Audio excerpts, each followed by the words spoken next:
નમસ્તે, મારું નામ ડોક્ટર શાંતા શંભુભાઈ છે. હું ધોરણ 4 માં અભ્યાસ કરું છું.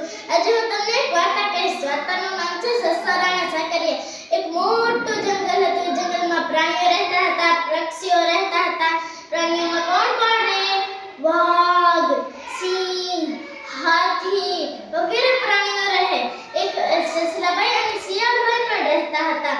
સસલાભાઈને ચાલતા ચાલતા શિયાળભાઈ મળ્યા. સસલાભાઈ કહે, શિયાળભાઈ તમે કેમ છો? સસલાભાઈ કહે, હું મજામાં છું. તમે કેમ છો? શિયાળભાઈ કહે, હું પણ મજામાં છું. પછી શિયાળભાઈ કહે, ચાલો ને આપણે ગામમાં ફરવા ચાલીએ. એ બંને ગામમાં ફરવા ચાલે. ત્યાં તો બે રસ્તા આવ્યા, એક ચામડાનો અને એક લોખંડનો. શિયાળભાઈ કહે, હું તો ચામડાના જ રસ્તે જાઉં, મને લોખંડના રસ્તે ફાવે નહીં. પછી સસલાભાઈ કહે, તો તું ચામડાના રસ્તે જા, હું લોખંડના રસ્તે જાઉં. શિયાળભાઈ તો ચામડાના રસ્તે ચાલવા લાગ્યા. પછી સસલાભાઈ લોખંડના રસ્તે ચાલવા માંડ્યા. શિયાળભાઈને ચાલતા ચાલતા એક મઢી દેખાણી. સસલાભાઈને ખૂબ ભૂખ લાગી હતી. પછી કહે, આ મઢી અંદર જ કાંઈક હશે, નક્કી કાંઈક હશે. જો લાવો ને હું જાઉં. ત્યાં તો જલેબી, ગાંઠિયા, લાડવા, ફાફડા એને બેસીને ખૂબ ખાધું. જલેબી, ગાંઠિયા, લાડવા ખૂબ ખાધું. એ કહે, આજ તમે ખૂબ ખાઈ લીધું, મને ઊંઘ આવે છે, લાવો ને સૂઈ જાઓ. અરે બપોર પડી ગઈ, બાબાજીનો આવવાનો સમય થઈ ગયો.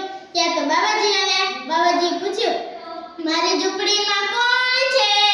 સસલાભાઈ તો ખૂબ ડરી ગયા. પછી કહે, એને એક આઈડિયા આવ્યો. પછી કહે, સસરા સાકરિયા ડાબે પગે ડામ, ભાગવાનું કરતા રે તુંબડી તોડી નાખીશ. ત્યાં તો બાબાજી ડરી અને ભાગી ગયા. ભાગો. પછી બાબાજી પટેલને બોલાવવા ગયા. પટેલે કીધું, બાબાજીની મઢીમાં કોણ છે?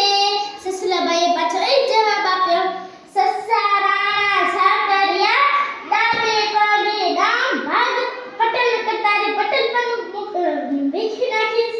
પછી બંને ભાગે ભાગો ભાગો. એવી રીતે કરતા મુખીને બોલાવ્યા. મુખી કીધું, બાબાજીની મઢીમાં કોણ છે? સસલાભાઈએ એ જ જવાબ આપ્યો, સસરા સાકરિયા ડાબે પગે ડામ, ભાગ મુખી નકર તારે મુખી પણ વીખી નાખીશ. ત્યાં તો ત્રણે ભાગે ભાગો ભાગો ભાગો. એવી રીતે કરતા કરતા પછી સસલાભાઈએ બહાર જઈને જોયું તો કોઈ નહોતું. પછી બહાર જઈ એને શિયાળભાઈને બધી વાત કીધી. પછી કહે, શિયાળભાઈ તને કંઈ ખાવા મળ્યું?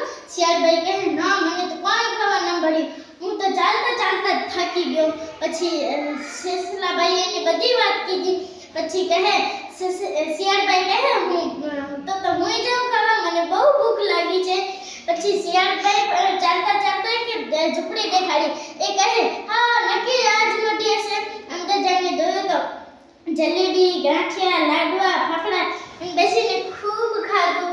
પછી કહે, આ તો મેં ખૂબ ખાઈ લીધું, મને ઊંઘ આવે છે, લાવો ને સૂઈ જાઓ.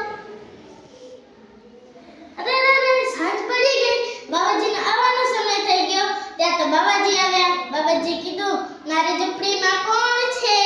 પછી શિયાળભાઈને સસલાભાઈની વાત યાદ આવી. પછી કહે, સસરા સાકરિયા ડાબે પગે ડામ, ભાગવા નકર તારી તુંબડી તોડી નાખીશ. ત્યાં તો બાબાજી કીધું, આજે અવાજ અલગ છે અને કાલે પણ અવાજ અલગ હતો. ત્યાં તો બાબાજીને ખબર પડી ગઈ, આ તો શિયાળભાઈ છે, સસલાભાઈ નથી. પછી લાકડું પડે, શિયાળને બહાર કાઢ્યો. પછી કહે, એને ધૂકે માર્યો. પછી શિયાળભાઈ તો ભાગ્યા, આ ભાગો ભાગો ભાગો. પછી એવી રીતે કરતા કરતા સસલાભાઈ પાસે ગયા.